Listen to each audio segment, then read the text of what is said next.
Workday is going to have to provide a list of customers who used HiredScore's AI features for hiring. This will be used to determine if bias then affected the hiring decisions that were made.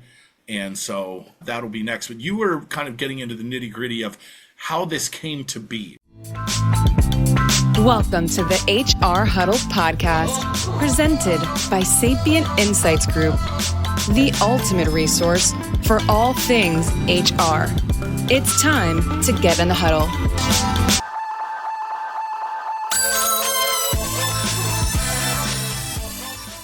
Hi, everyone. Welcome to Spilling the Tea on HR Tech, where we focus on the hottest HR tech news everyone needs to know to be in the know. We break down the news of the week and help you make sense of what it means for our industry and how it can impact your organization. And we are recording today on August 14th, 2025. We got to August already. I feel like it was just the end of July last time we talked, and it probably was, right? And we're bringing you all the news you can use this week. I'm your host, Stacey Harris, Chief Research Officer and Managing Partner for Sapient Insights Group, a research and advisory firm if you haven't worked with us previously. And joining me today is my great co-host, Cliff Stevenson, Director of Research and Principal Analyst for Sapient Insights Group. Cliff, welcome to the conversation. We ripped through our green room conversation today on all the topics we're going to talk through, but there's a lot going on. The tea is boiling hotter than some of the weather is right now. And we're going to get into all of it, right? I mean, it's you were literally like, okay, if we have 20 minutes for this or 10 minutes for this, we can get through it all. So I think we're going to try and get beyond at least below an hour today, right? That's right. We'll see. Last episode, fortnight ago, I felt like we didn't have much to talk about in terms of M&A activity or people moves. Well, we have made up for it in the last 14 days. Some of these are going to be some historical moves, both from organizations and from people. A lot of really cool things. I think some of the news we've heard in terms of job market has been dire, but I do feel much more positive seeing where the HR and HR tech space is. Hang in there, people. We have some good news for you. So that's my teaser. We're all in this together. It's like we have good news. Is that where are we starting on the survey data? Is that where? Yeah, that's the greatest news, and that's all thanks to you listeners in survey data. So please, Stacey, you got some numbers for us. Yeah, well, so if we were a little quiet last week, we apologize, because I know some of you, we owed some emails too, some papers that I was working on, you've been working on, Cliff, so bear with us. We know this is always a tough time because everybody wants deliverables ready for HR tech, and we're in the deep dive of data. So we're always trying to balance a little bit right now. But last week we got a deep dive into our data, and then this week we actually did all of our UX and vendor stat scores. So for those who are going to get high ratings in the number 1 and top 5, you should be getting some emails out next week about when the time this podcast will be launching. So we had we've said this before, but we are now correct. It is 10,000 plus participants who hit the survey, put something into it, started the survey at some level, right? And then we had over 4,300 individual organizations who we cleaned the data down to. And that still is a pretty amazing data set. It's almost 30% more than the previous year, which was at 33,116, I think it is, something like that. So we really just every year, I think we just get more and more deep data in the data set. And it's, we just appreciate you guys. We know part of it is this year, the world is kind of upside down. Everybody wants to know what's going on. And so we think that's a big part of it. But Cliff, we've spent a lot of time in the last 2 weeks looking at this data. And I always tell people, I'm like, I'm not teasing because someone asked us about 2 weeks ago, like, can you give us this, early? And we're like, we can give it to you, but the data, we don't have all the regionals in. We don't have all the types of companies. We actually go in and validate that the company is the size they say and that they're a type of company that they are and who owns them and what regions they're in. So it could be incorrect if you're looking at different breaks or cuts. And so we really do take our time to do the cleaning the way we want to. This year, they're going to see a couple of things. So we are going to have, I think, some upsets this year, Cliff, in our UX and vendor satisfaction. So that, I think, if anybody's coming to HR Tech Conference in September in Las Vegas, the week of September 16th, 17th, right, Cliff? That's right, 15th through the 19th, possibly. 19th, yeah. You will get to hear what's happening and sort of who's upsetting, particularly the mid-market this year. So that is, mid-market for us, again, is at 500 to 5,000 employees. Cliff, you also we put into the emerging tech space some new X and vendor stat charts for who was it? Will we be talking to OpenAI?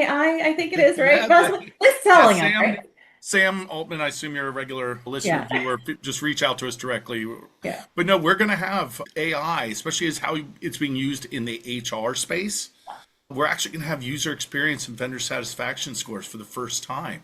And why not, right? We've been talking throughout this entire year, last 12 months, longer, about how people Nonstop. are kind of blending AI. I don't want to give away too much, but this whole idea of how you're using your own AI and where that's Yes. going to fit in.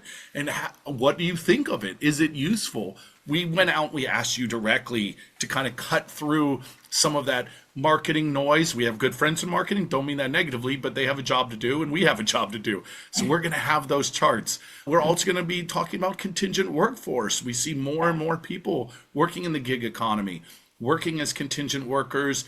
And now let's see, what are the systems used to manage those and what are we finding useful? So UX and VX charts of that. And like you said, there's going to be some upsets in the mid-market, but Stacey, we're also going to see some changes in some other areas that I think are going to be very interesting. I think spending. Yeah, there will be changes in spending plans, what people are spending on is going to alter slightly. And it's been kind of not stagnant, but pretty similar year over year, the last couple of years. So there will be some changes. I think that some we will have expected and some we won't. And I think also you're going to get a chance to see that there's a lot.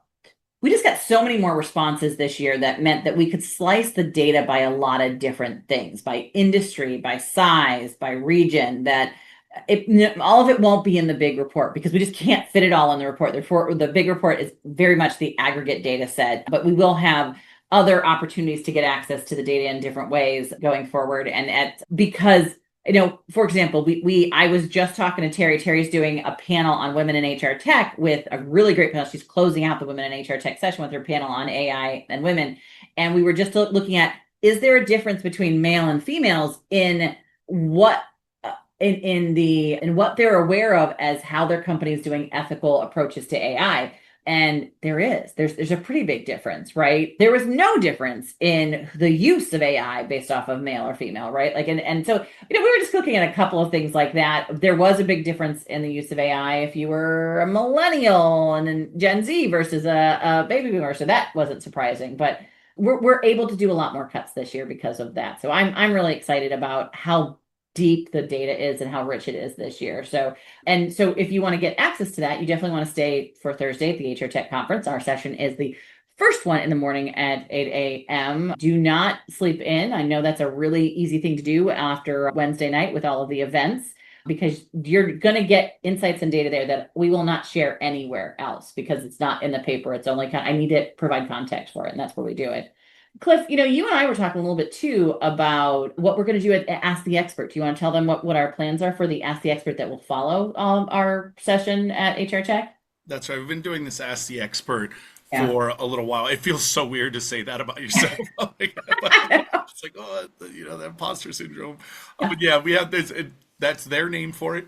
So it will be an Ask the Expert where you can just come up directly to us and ask some questions. And what we're going to do this year is we're going to have our head of data science, Tammy Smith, there, who will be ready to pull individual data. Because oftentimes people ask us, well, what does it look like for manufacturing? I'm working at this. Well, we will do that. We are saying, you come up, you ask us a question. We haven't told Tammy this yet. She's going to listen and she's going to be like, what are you doing? But she's coming to HR Tech this year. And we were just having, we're going to have some special reports brought out. So we have some data. And I was like, oh, Tammy's there. She can actually do a little data crunching while we're talking. So yeah, we're going to put a limit on that, right? Yeah, one stat per customer.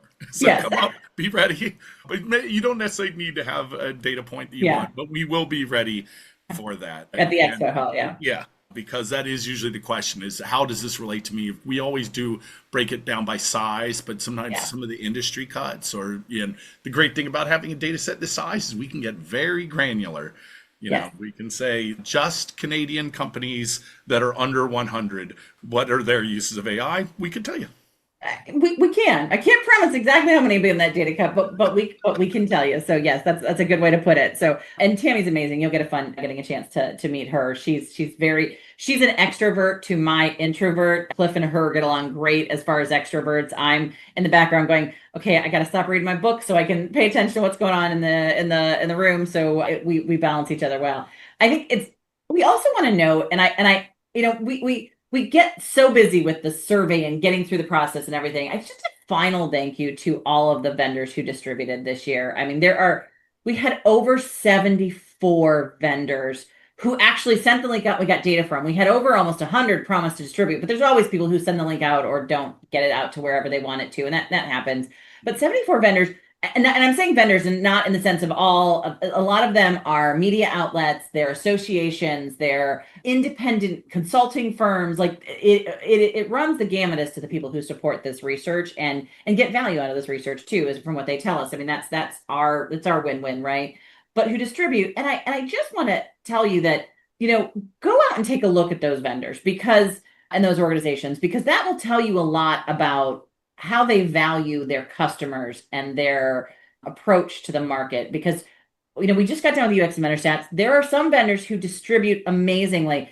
They're not going to get top ratings. Like, it is all your voice, right? And some of them know that because they know they're in rebuild mode right now, right? And they know that they're not going to be in a number one ranking spot like maybe some other organizations are, because they just know they're in rebuild mode right now and they're working on their customer satisfaction. They're working on things, but they want to hear and they want to get the feedback and they want to understand what they can do better. And that's why they participate in this. So just a thank you to those organizations who spend so much time and so much effort. We do know how much work it takes, and we also understand what it's like to get back the data and go, all right, I knew I had problems, but to know that I'm not even in the top 5 in an area that we know we've got maybe a really good solution, but for some reason it's not connecting with our buyers or the people who are using it, and we need to dig into that. It's just an important thing for me to note that those organizations are doing that. I don't know, Cliff, if I've said that well. You and I were talking about how to have that conversation, right? Yeah, that's a really positive way to put it. I was a little more cynically saying, beware of those that do not seem to want to listen, the heads in the sand, that don't really want to get that information. They don't want to distribute, but it would seem like I'm self-serving, just trying to get more to distribute, but it is helpful. But yeah, we're not going to name names because we just said, they're not as high up in the UX and VS voice of the customer scores, but they are listening. They are reading your comments, all those things you write. We've seen some of these comments.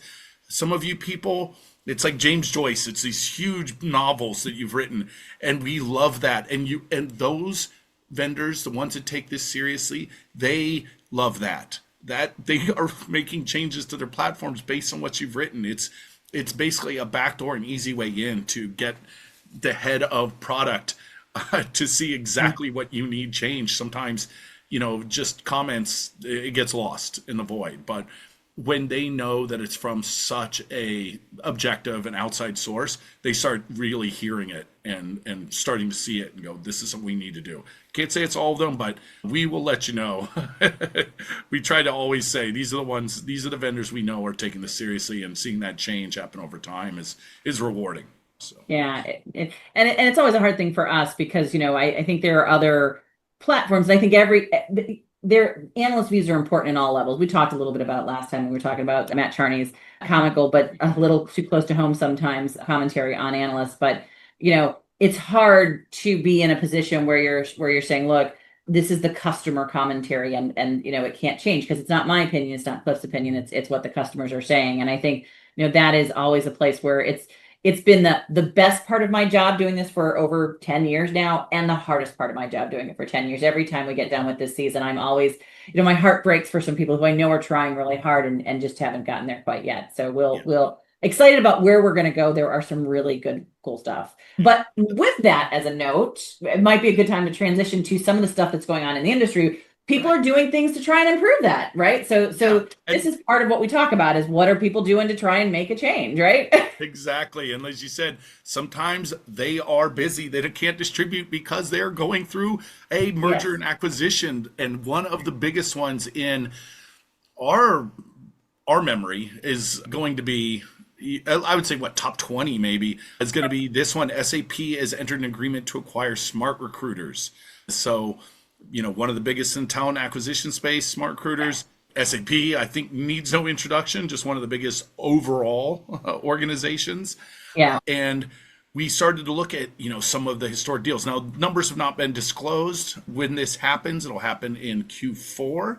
And as that kind of comes along, we'll get some more data. Stacey, you had looked at some comparisons and some other really large buys in that sort of space, and Oracle buying Taleo. That was, and these, I'm going to give you adjusted for inflation numbers and the first number. So 1.9 billion is what it was just for inflation. That'd be like 2.7 billion today. And when SAP bought SuccessFactors, that was 3.4 billion or 4.8 billion in today's numbers, because both of those were about 15 years ago. Yeah. So yeah, really intense. We're going to be talking a lot about the talent acquisition space and tech today, because, we saw some information. George LaRoque, friend of the show, had given us some numbers and put some numbers on a post that he made talking about some data to kind of think about that. And he mentioned of the funding that's happened this first half of 2025, right? First 6 months of 2025, there's been 3.52 billion in total funding in just talent acquisition across 117 deals.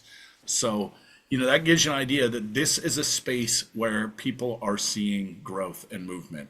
So, and I think it is, like you said, Cliff, there is, this is one of the bigger ones, particularly with talent acquisition. Smart Recruiter's been around for a long time. I don't think it's as big as the Taleo or as the SuccessFactors acquisition, but there, when those things happen, I was in the midst of, I think I was moving from Burson to Brandon Hall at that point in time. I can remember like literally the SAP buying SuccessFactors happened right before the holidays, and I had just taken some time off, and I was like, why the heck are they doing this now? I literally had to like come off vacation to go write the little, blog post, whatever, right?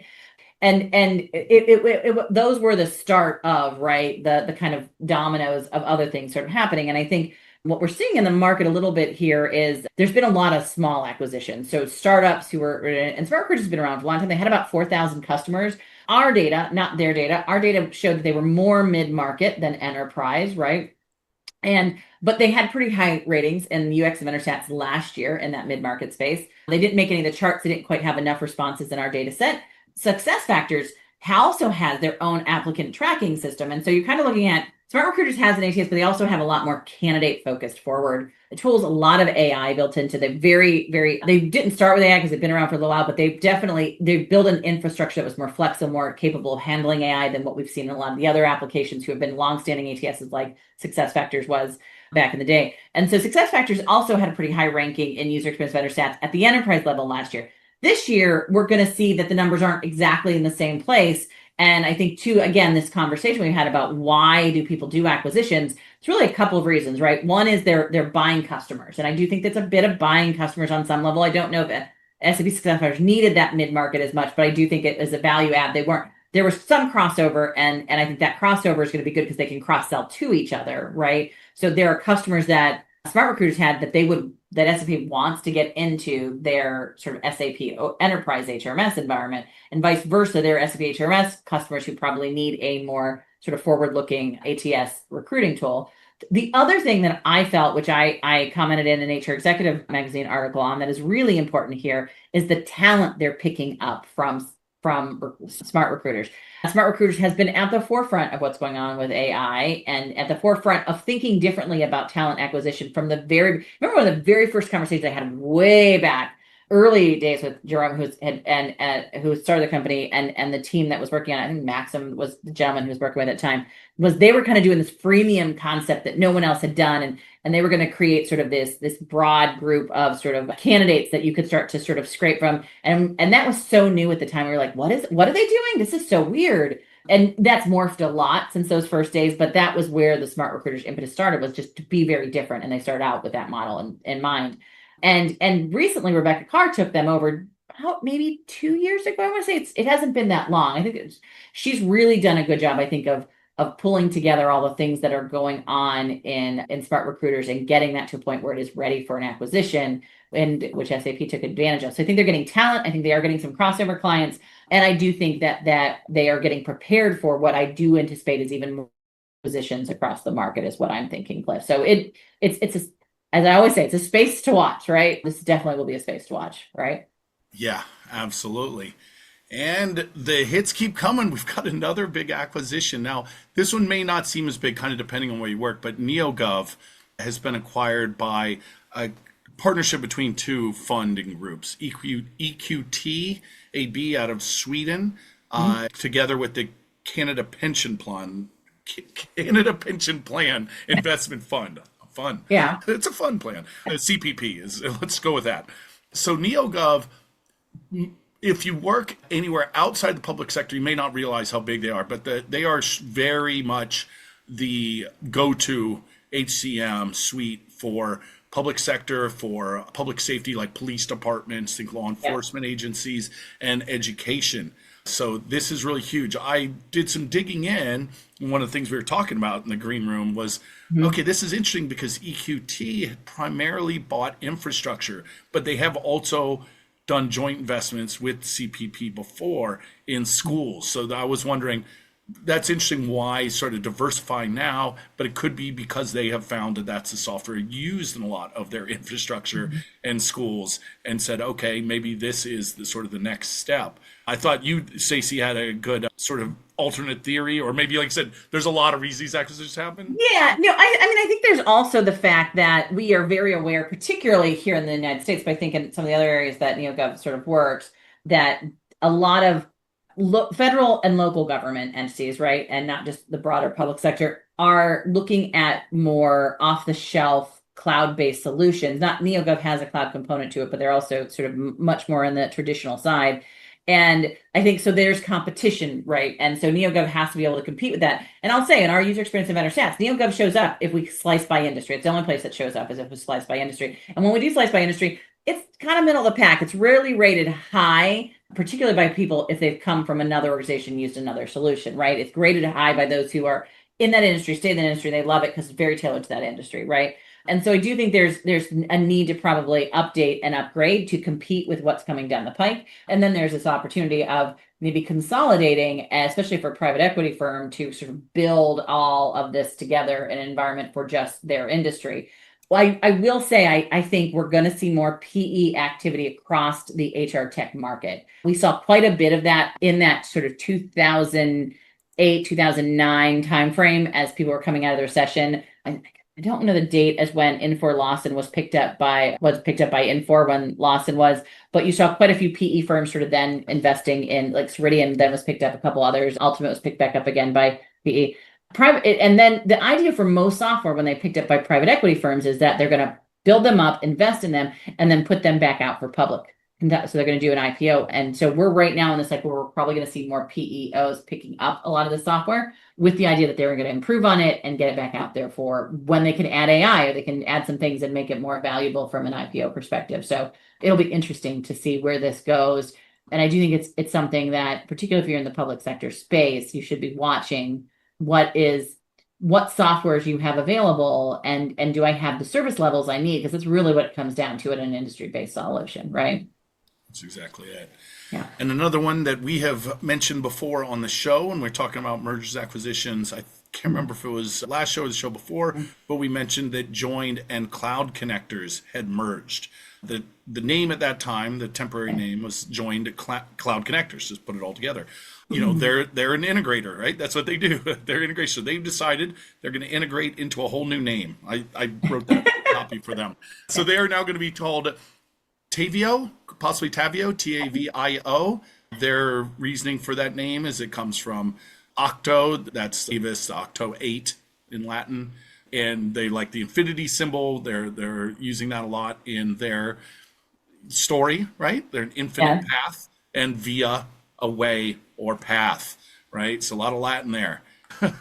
Yeah, I always caution organizations about really, and I say this knowing that Sapient is very Latin, right? And its insights is a Latin origin point. But when you go too deep into Latin and all the different variations of it with your name, the one that, and I don't even know if it was Latin, but I remember is when Topia came about with their name, right? I remember I was like, and to this day, I still have to think, and I'm not even sure it's Topia. I don't know, right? If I have to think about the name when I'm getting ready to say it, it's one step farther than I want to go. So again, love the team over there at Joined and Cloud Connectors, hoping this goes well for them. But it's a name change that I think we're going to have to think a little bit about before we say it. So that's the Possibly. conversation. We'll get some fun, but the fundamental product isn't changing, and it remains this concept of integrations just ties so much into a major theme of the last year and going forward. This idea of the cluster model of purchasing an anchor system and having a cluster. You've heard us talk about it. If you've ever seen Stacey or I present, you'll know this is something that both predicted and are continuing to watch the development of. And integral to that sort of model is strong integrations, true integrations, not just I can pull data, but actually seeing two-way, secure, and correct data flow. Data flows. Yeah, and it was interesting. So we just got done today. So there will be a replay of it, I think, by the time you see our podcast, of doing a webinar with BetterWorks on AI in the future and where things are going with the HR solutions and how AI and how HR preps for being an AI forward-looking organization. And one of the questions that came out with that was a very good question, because I don't know that we've explained it that way previously. What they asked is basically the question was is sort of like, if I'm doing performance management, is always connected to recruiting, is always connected to learning in these platform clusters. And our answer is actually no. It is not just a recreation of what is the talent management suite, right? Or the HRMS suite. It's actually much more business focused than that. What we generally see, and we're going to try, it's a really hard thing to get numbers on, because the way we're seeing it, every sort of cluster is sort of very distinct to the company and their business needs. But I might have performance management tied to time and attendance in one organization because we're tracking activity level performance, and I want to have ratings and rankings on that along with the time tracking that I'm doing. And that's where where I'm doing my activity tracking. In another organization where maybe you're doing consulting firms, I might need to have learning and I might have to have learning and my performance management tightly connected I think it was engagement. I said engagement platforms tightly connected because my engagement is directly connected oftentimes in a big consulting firm to how much you're developing me or how much you're growing. And so this is actually breaking up a little bit that idea of the talent suites or the HR suites. Those were kind of built in a silo and with the idea that they were the easiest data points to connect. But what's really happening in a lot of these is that I now need to connect more business data. So I want to get closer to a business process than I do to a HR talent process is what's happening. And that's very distinctly and makes it very different, this platform cluster conversation, right? I don't know if I explained that well, Cliff, but I think it's one of the things we're seeing. Yeah. Yeah, absolutely. Yeah, and it's something we're going to continue to keep an eye on. So yeah, another one that's been kept an eye on is the Workday. I forget the name of the actual case, but Workday has been going through some legal stuff going on, and going back to this whole idea of using AI in the talent acquisition space is central to all of this. So this came down to another acquisition, actually, when Workday acquired HiredScore, that came with some, I guess, agreements. Stacey, you did the real hard work of reading through the legalese and this huge document going over this ruling. I know that high-level bullet points is that Workday is going to have to provide a list of customers who used HiredScore's AI features for hiring. This will be used to determine if bias then affected the hiring decisions that were made. And so that'll be next. But you were kind of getting into the nitty-gritty of how this came to be, right? Yes, yeah. So the actual lawsuit is Mobley versus Workday, and it's been going on for almost a full year now, not more than that, almost quite, but it's been actually. And what happened was the federal judge came down with, I think, one, early on, I think people thought this was going to be dismissed, and it wasn't, right? And I think part of the reason it wasn't is that we are seeing judges in particular, and in certain states in particular, are wanting to find places where they can have these conversations. And so they are allowing some things to go forward, which traditionally would have been probably sort of handled in the back room, and they would have just done a sort of a buyout of it and a class action sort of handshake, right? That definitely didn't happen here with this Workday one, and which is bringing more up to light, and it's definitely causing angst for the Workday organizations and also for the Workday customers, because the idea that their data might be passed over is a real concern for many of them. But what really this was, I think that the thing that when I dug deeper into this, and I'm by no means legal, and we have good friends like Kate Bischoff and Heather Busing, who we would recommend you go talk to on LinkedIn if you have real deep questions about this and you're a Workday customer. But basically what was asked is that in the Mobley, original Mobley lawsuit, there was language that said, we believe that there is bias in currently how they're doing it, and the reason this is so important is because we are looking at what they're doing today and all future recruiting efforts through the Workday platform. So they were bringing into that case, just by using that words of all future possible recruiting processes that were being done by the Workday platform. And here's the important thing is that when Mobley versus Workday was sort of submitted, and when all of that happened, HiredScore was nowhere in the picture, not at all, right? Like HiredScore wasn't even, I mean, they might have been a partner, but they weren't a Workday solution, and they definitely weren't an acquisition. And so what the algorithm that was being used at that point in time did not have any HiredScore language in it. They might have had a partnership with it, but that would have been a different dialogue, right? And so this whole sort of the way this lawsuit was written and the way it was written brought in now, once they acquired HiredScore, now I can look at what we've done in the past, and I'm looking at what we're doing now. And that's what allowed them to bring in all of the current organizations that Workday. And here's the thing, and I'm not a law person, so I go back, ask Heather and Kate, or even go back to Workday and ask their legal group.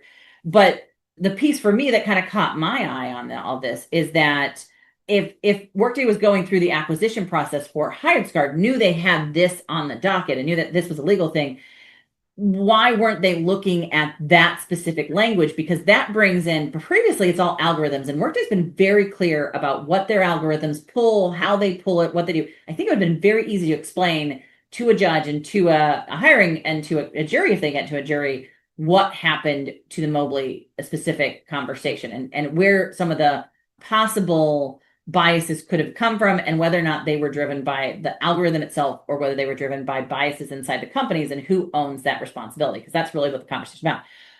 But HiredScore is a more traditional and one of the newer AI solutions, and there is not completely, but a bit of a black box in there from an AI perspective. You don't always know what AI is going to do. It's orchestrating the communications in some way. And I do think that by bringing HiredScore into this picture, they're definitely making this a lot harder to explain and a lot harder to muddying the waters. And I don't know if they had that conversation when they were buying HiredScore, how that might be impacted by this lawsuit or not. I'm assuming somebody did. They're a big company. They have all these things. But that's the challenge, right? And I think as a buyer or as an employee, as someone who's using the Workday, I think your big conversation is to make sure legally you're talking to your legal support, whether that's internally or externally, and saying, could any of this impact us? And I think you have to have that conversation with Workday, and I'm sure many of you are already, and you have to have your own legal involved in that. But I think this is a warning shot for everyone using AI in recruiting, that you have to be very clear that you can understand what the algorithms were trained on. You know what the risk is that you have, that there might be bias in there, that whether or not your own data is biased. Cliff, you and I were talking about this on the last podcast or the last webinar as well, is this idea of risk assessment, right? Mm-hmm. Yeah, the risk versus reward. Yeah. And I think people often think about that in terms of just certain kinds of risk and certain kinds of reward, right? It's not just the cost of it. It is the perception from your end users. It could be legal risk.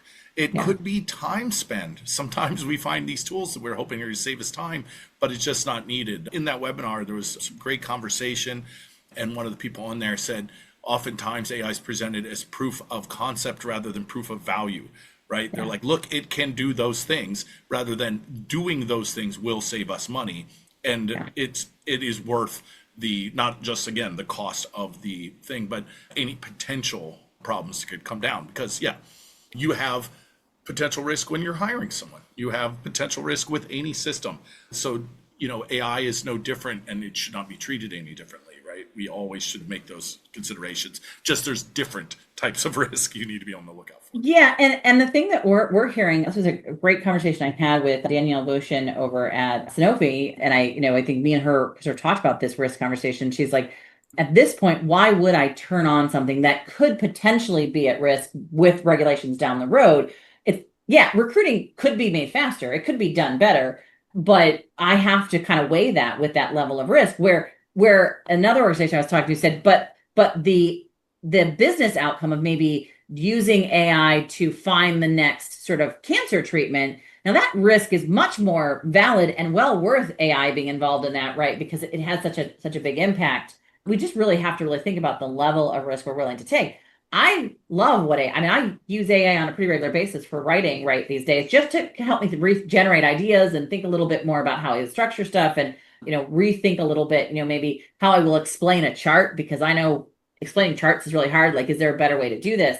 But I really balance that with, I'm not going to throw a bunch of data in there or any information that we've gotten from an individual organization. Yes, it could maybe read through our comments faster than I could, but I don't know that risk warrants the reward I would get from that. I think those are some of the conversations we have to have at this point, right? Yeah, absolutely.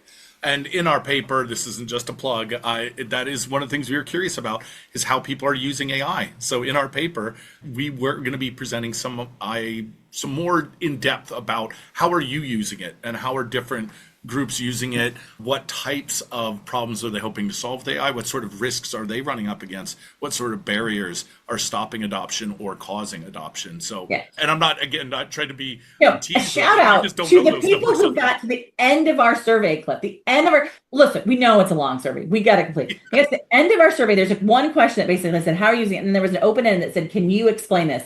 And they still wrote, there was a lot of people who said, I use it for this. And it was like one sentence and we got it. You're tired at this point. There were people who still wrote a book. And I was like, thank you for being so eloquent. We're going to share that. We are definitely going to put that in the paper, but just thank you guys. Cause I know, like, you get to that question. You're like, okay, I've just answered 25 different questions on all these other topics. How am I going to tell you about AI? But again, this community is so good at sharing what they're doing. So we will definitely put that out there.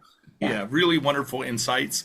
Also, some really wonderful insights came to us through HR Executive this week. So, as we like to do, we believe that all information is good as long as you understand where it's coming from and you can find value.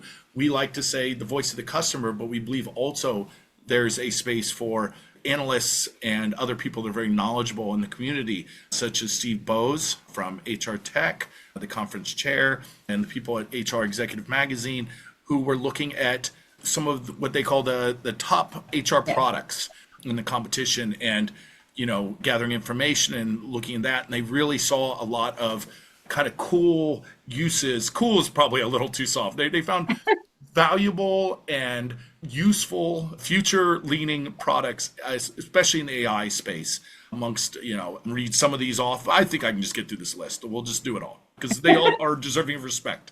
Yeah. ADP Lyrics, HCM, Chime Workplace, Degreed Maestro, Eightfold AI Recruiter, I knew there's going to be more, Expert by Will Sowers Watson, GP Gia, Harper by Whisk, Immersive Job Previews by Paradox, I Want by Paycom, Plum's Role Model, V from Vizier, and Workday Wellness. So again, they were singled out for how they are using AI to solve business problems.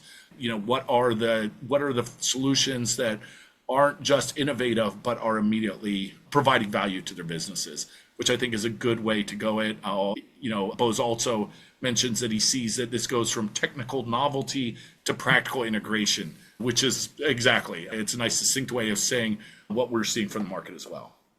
Yeah, and we've seen quite a few of these already. There's a few in here that I was like, oh, I probably need to go get some insight on, but most of them we've seen. And I mean, I was pleased to see where they had focused and some of the things they had picked out of the market. Most of these are pretty big companies. In the past, we have had a few more sort of smaller startups in some of this, I think. So this is good to see, or it's interesting to see sort of who's in this lineup here and who would have gotten something in the past.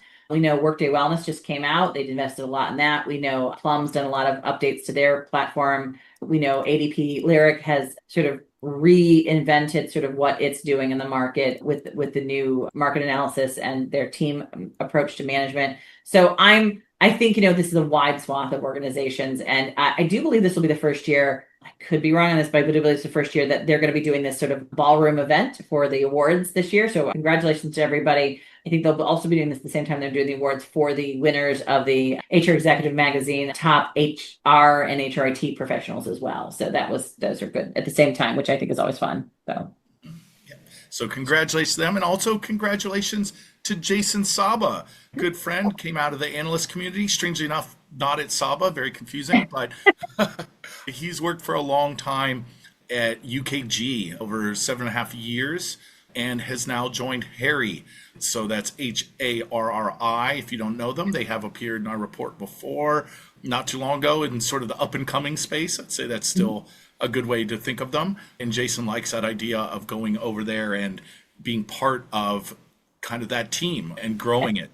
And Jason, we reached out to him because anyone that's been following this show for a long time will remember Jason once made an appearance because we were recording live at a UKG event. Yeah. There's even video. We have a video, by the way. If you're listening to this, you can find us on YouTube. So Jason said that he'll be at HR Tech this year with members of his new team. Please come say hi. Yeah, and it's probably good to note that for Jason, he not only did he work at UKG for many years, he also then worked at Dayforce, which was Ceridian Dayforce at the time, for many, many years. So long-standing experience in time and workforce management space before he was an analyst in the space, which is where many of us got to know him at. So I think, Harry is a perfect place for him to land. His expertise will add a lot to what they're doing. They're definitely more focused on talent and workforce management and time management. They've got some other modules as well, but very frontline focused as well. So I think it's a good partnership between them. I'm excited to see what Jason does here. So, yeah. Speaking of cool up and coming companies and people, Sarah Reynolds, who, at least for me, I first met them when they were at HiBob, or their chief marketing officer, but they were also at Udacity as chief marketing officer, has now joined Benefex. So very cool. It's always cool when you see the people. I don't always know everyone that's moving in these. Yeah. So it's nice when you kind of put a face to the name and you just know they're wonderful people. So you wish the best for them. And that's definitely the case here. Plus, Benefex is definitely one to watch as well, right? That's one that we've been seeing a little bit from our report. Yeah, Benefex is in the sort of benefits space, right? Not surprising, get its name right. I have started to get into some briefings with them. We're definitely going to get more. I think it was great, again, to pick up Sarah with her wide range of background working with a lot of organizations. So we're going to kind of wait to see if we get some more updates from them on where that's all at. And very exciting to see sort of the support of the community around sort of all the we've known for a while that a lot of people that we work with are in transition right now from just job searches and stuff. And so I like seeing sort of not only new places where people are going, but also support that they're getting as they're moving into these roles. And, the market is starting to sort of take shape again, I think, as people have moved around. So good stuff to watch. Yeah. And then we have some people, we don't know where they're going to end up yet. It might just be retirement. But first we have Maxwell Wessel, or it could be Vessel. Here's one I don't know personally. Max, if you're listening and I pronounce your name wrong, please let us know privately. But Max will be leaving Degreed, where he was last co-CEO with David Blake, Degreed's founder and CEO, leaving David Blake as the CEO now. Now, Degreed had made a few hires back in April.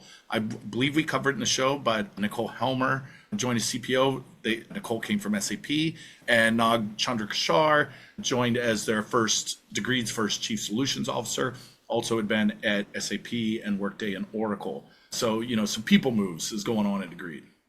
Yeah, and it's good to see where all of that is landing as well, because Degreed's, I think, trying to figure out where it fits in the space. I knew David a little bit more better in this sort of mix of groups of people, but I think I can tell you from our data that learning is a little bit up in air, right? Like people aren't quite sure what they're doing with their learning platforms.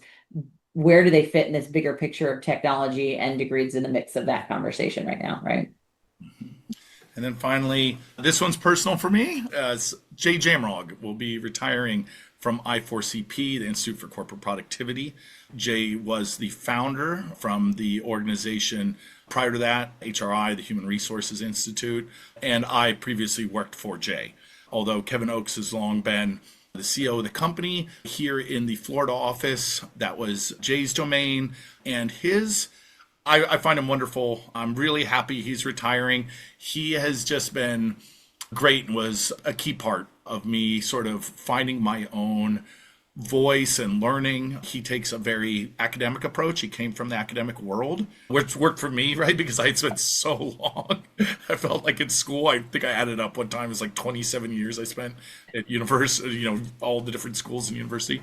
So I just have a lot of really warm memories. I think some of my favorite were, just going into his office and kind of like Stacey and I will talk often before the show of just throwing ideas out and, kind of getting our head wrapped around some ideas. He just sort of pontificate and think about things, which would then allow me to sort of get that into hopefully a more pithy response for a paper or something like that. And I would always be remiss in one of my favorites is that he would always correct us for saying Likert scale, which I know is what most people assume that scale is called. That's of course, the 1 to 5, 1 to 7 scale. It's Likert scale. Dr. Likert worked with Jay and constantly corrected him. So then he felt the need to correct us, and now I feel the need to correct everybody. So Jay, you may be retired, never forgotten. Please enjoy your retirement. Yeah, I didn't know Jay, but it sounds like he was great to work with, Cliff. So yeah, very, very good. The next conversation is not such a good story, though, right? Someone not great to work with. Maybe, yeah. I don't know. I'm not saying it. We had the firing of the head of the BLS, Erica McIntyre, has been fired by President Trump. And that has caused quite a bit of disruption in our industry. Not that all the layoffs have, and all these things have been very disruptive, which is probably the nice way we can put it. But not having a solid source of data is, it kind of, I don't know, this is an existential problem, I guess, and maybe beyond the remit of this show. But often when we're talking about data, and Stacey mentioned it briefly earlier, right? She says we check it against sources, right? We validate data, and we need the only survey bigger than ours, as far as I know, is the BLS, right? I mean, they go out. You could say some for payroll. Some of the payroll companies can get larger payroll data sets, but not overall sort of the jobs and stuff like that. We rely on that. So we need to know, okay, is this the right split between small companies and large companies? What are they seeing in terms of layoffs compared to what we're seeing and what we're asking for and spending and all that sort of stuff? So not having a sort of source of truth could cause some disruption. And I think it's important to bring up just because for American listeners, especially, you have to have trust in data, right? That's kind of the key thing, right? Because anyone would just say a number 6, sure, that's a number. But if we all sort of share the same reality of that, we agree that that is the truth, then we can work off that, right? You could have a counter argument. You can have different interpretations, data, sure, but you need the data to have an interpretation. So this has been kind of, well, I think will have very long-term repercussions. Much as we've talked about before, sometimes what seem like small decisions have huge impacts. Yeah, and I think had already seen some of the budget cuts impacting BLS data, like they had made the decision not to do like 3 major metros that they had been using. And it's important to note, like the BLS, they needed to upgrade and update. They've talked about that for I kind of feel like I know Erica personally, even though I've never met the woman and I've never been in any space with her, but because we use the data so much, we know kind of how they think. But I also participated as a small business owner in last year's census. Like I was the person who gathered that data, called me, sent me emails, sent me letters. Like that was a process they went through over 6 months to gather data every month, asking about like, where are you at? What are you doing? How many people do you employ? What do you, right? Like, and so that process was, and it was just so good to talk about how this is anonymous data there. You're not going to be, no one's going to come back on you. And it's hard work to get this data. I think people oftentimes think they just hit a button and it comes out of some report that, because you roll in reports into the market. They actually do surveys. They go out and do interviews. They go out and capture information. And then they compare that to what they get publicly and do validation themselves. And I think the other side of this is that, yes, we could leave this to entities like large organizations like ADP has jobs numbers that we now look at, and Paychex has SMB jobs numbers that we now look at. Those are very valid to, again, do validation. You need more than one source, and you need to make sure you have unbiased sources. So if ADP's jobs are only come from ADP customers, how is Workday going to base their job? Like, yes, it's a big data set, but it's not got Workday's customers in it, right? Like, that's the challenge of having these sort of data sets that are very driven by specific corporations that aren't, their funding is not sort of set up in a way to sort of do an unbiased analysis of it. And so, yeah, this one hit hard for us, I think, just because updates might need to be made, but that role shouldn't be tied to any, like, the data that comes out of that. How you interpret it is a different conversation, but the data itself shouldn't be held up to, well, I don't like those numbers, so you're not going to work here anymore kind of conversations. So just, yeah, I was sad. It's really hard to see that entity sort of, I'm hoping they invest more in it and they bring someone in who respects the value of that data in the market, right? Yeah, that's exactly right. And just like I said, we were just on a webinar, and there's over 1,000 people there, and Stacey would give a statistic, and they'd say, "Where did you get that?" And I'd send the link, and that's the end of conversation, right? Because they'd say, "Okay, there's where it's from. I can see that's World Economic Forum." Now imagine I send them a link that's like Steve's House of Opinions or something. They're gonna go, I don't care. Like what is this, right? It's a trusted source that allows to say, okay, now we can build upon that and move to the sort of insights analysis.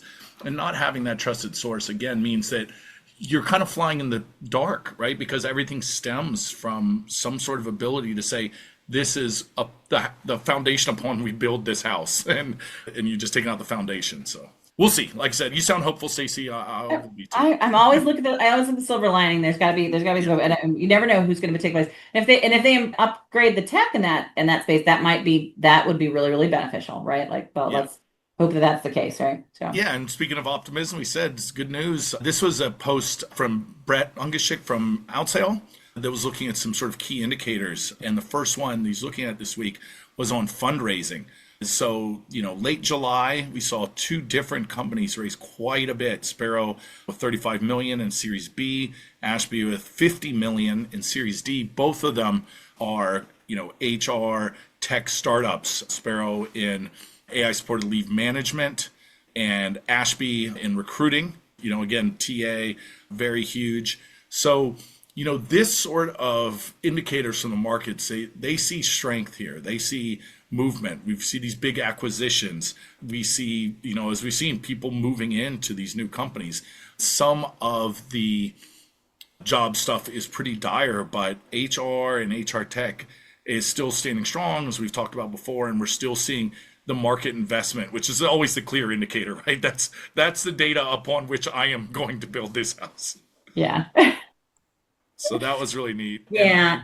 And we should probably just note that with Brett, we do have a relationship with Outsale now, where we have a partnership where they're providing services. If you go to our website, you go to some of our sites, you can access their tools for helping select some technologies, not all, but some of the technologies in the market through their Outsale solution. The reason I bring it up is because we get requests all the time about using our data for selection, and it is a great tool for selection, and it's a big part of why we do the work. But then there's always the process of how do I do communications? How do I do change? How do I do an RFP? How do I do that? Some of that work we provide on an advisory services level, but sometimes as I'm a small business, I just need a few little things to help me guide how I'm going to ask the right questions. Brett does a nice job of that with his platform. And so we've just basically tried to make that available because we think it's always good to have those kind of relationships and to give people access to things that will improve their time and their processes. So that's something that we've just recently done with Brett. So yeah, very good to work with them. And a good follow for the sort of market stuff if you're into the sort of the finance numbers for that sort of thing. And then finally, you're going to wrap up with a pretty neat book, and we'll have the link for it, an ebook put out through ServiceNow, HR's Role in AI Transformation. We know it's a hot topic. I thought it was pretty interesting looking at the sort of major 3 points that they expand on greatly within the ebook, but they believe that it requires 3 things. And if we're going to do this right, reimagining AI-powered HR by partnering closely with IT. Definitely sounds familiar, something we've been talking about what we just said, yep. And have quite a bit of data on. Being prepared in your organization by reskilling for AI, identifying future skills, frameworks. Yep, that's something we can definitely agree with, something we also talk about quite a bit. and transforming the workforce by integrating AI as digital twins, teamwork, teammates, whatever the case may be, and embracing a sort of agentic model and figuring out, again, where that works within your particular workplace. So I like it because it does have sort of a playbook model to a lot of stuff that we talk about quite a bit. I'm not just promoting because I agree, but I'm agreeing. So we actually have very little relationship with ServiceNow right now. But I think it was a nice tool, and I think they're using their own selves as a bit of a case study in this. So I really liked them putting it out. I thought it was well worth it. Yeah. Yeah. So a pretty interesting, like I said, big news. We know it went a little bit longer, but thank you all. I really, really love it when there's all these stories. And thank you all also, I want to say before we wrap up, for all the comments. I've really enjoyed talking to people through this. I know we mentioned who was it that wrote? Matt Charney that wrote the really funny, making fun of. He was surprised, but he said when the analysts take me seriously with my diss, he goes, I don't even know where to go with that, right? Yeah, there was some really fun sort of jokes that went on. I know I put the link in the thing, but if you can find it on LinkedIn, everyone's kind of role playing it, saying, "Yeah, I'll agree to endorse this post if you give me the upper right of your quadrant or whatever." So pretty funny stuff. Yeah. Also, just so you guys are aware of where we'll be at over the next couple of months, because we are starting to get back into travel season. I got a couple more weeks home, and that's it. After I've moved my kids and gone to see my granddaughter, I had to get at least a little bit of travel in there for family. But our first trip, I'll be at the ADP Innovation Day, September 3rd in New York City. And yes, to the team out there who keeps emailing me about scheduling my flights, I will do that. I just need to figure out what else was going on that week. And so I do understand that you guys need to get that stuff early. I'm terrible at it, but it's really hard to know what else we got going on those weeks. So if you do it too early, then you got to go back in and change it all on. The other place that we will be, as we have mentioned multiple times, is HR Tech, September 15th through 18th in Las Vegas. Both Cliff, myself, Susan, Terry, our whole team, including Kendall, who is our new support person, and Tammy Smith, whose first year will be going to HR Tech, and she's our data scientist expert. We will all be there, and you want to stay through Thursday because that's the morning of my session, and then you can fly out if you really want to. Also, Cliff, you'll be back in Las Vegas for SAP's event, possibly. We're having conversations about that, October 6th through the 8th. And then I will be at Dayforce doing their event October 7th through 8th at the Wynn in Las Vegas. So we'll both be in Las Vegas, probably getting a chance to chat. Oracle World will be another one back in Vegas, Cliff, October 12th to 13th. So it's just nonstop October Vegas events. November, you and I will both be at UKG Aspire, a 3rd through the 6th, again in Las Vegas. And then we get a bit of a break. We get to go to some regional stuff. I'm going to do November's iSolve Connect regionals, which will be in Philadelphia and Scottsdale, Arizona. I'm going to really look forward to those. Please come see. We're going to have updated data. It'll be great keynote sessions. You then, I think we're going to be in November. You're going to possibly go to Atlanta for their Unit 4 analyst event, Cliff. And then if you're interested, I think I can say this because it came in today. We've sold, I think, all of them. There's one more that someone's been asking, and we're going to see if we can maybe fit it in. But we sold all the roundtables to the Finance Technology Expo that we were doing, where we're bringing in the HR conversation to the chief financial officers and the heads of finance. And that's November 13th and 14th at the CFO Council in New York. Very excited about that because we're excited about doing those conversations. If you've ever done an event in New York, it's very expensive. So most of the sponsorship money went to just kind of covering things like the $2,000 internet access that they charge for us. But we're really excited about doing this. We think that event's going to be really, really great. And we'll be there November 13th and 14th. If you're in New York and you want to join, let us know. We will have tickets for that. Even if you're both a vendor or practitioner or a head of HR or a head of finance, all of those are invited to this event. I think it's going to be really, really powerful. And then I think that's it, Cliff, for the year. I also am going to be at the Workday European event, I think the week after that then. And so we will be sprinting to the end of the year. So yeah, there may be something in early December, but we'll keep you updated. There's still time. Yeah. So, and I know we've gone over by almost 10 minutes from my promised hour, so my apologies, team, but we are going to wrap it up today. So just a thank you to everyone who participated in the survey, who continues to listen to the podcast. We really do know and appreciate all of your time, your interest, and the conversations that you bring to us. If you're interested in signing up, getting all the news that we talk about here in our web format, please go to our website. We'll have a new one out in just about 4 weeks, maybe. So if you're having problems finding things on our website now, because we're small business, things get kind of moved around. We're redoing the website again and the research center again every 2 years. It's a bit of a process. But go to the website, sign up for our newsletter. That will be your ongoing opportunity to see where we're going to be at, what we're speaking about, when the survey comes out, when the data comes out, all of that important information. Be sure to listen to our sister HR Huddle podcast, HR We Have a Problem, hosted by our CEO, Terry Zipper, and these HR Huddle episodes. If you like them, please be sure to like them, support them, download them, and leave comments. That is really, really important for us being able to keep them in the places where we're keeping them. Stay up to date with immediate breaking HR tech news and get all the behind the scenes content. You can follow us at Sapience on LinkedIn and Instagram.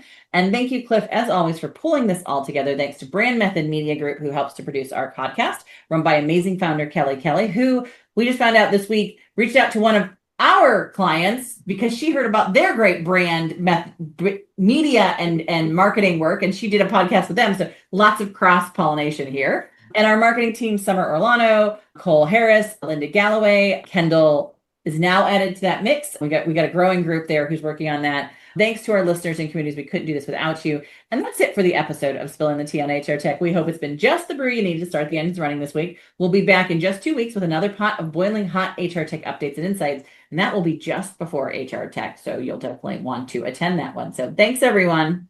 Bye.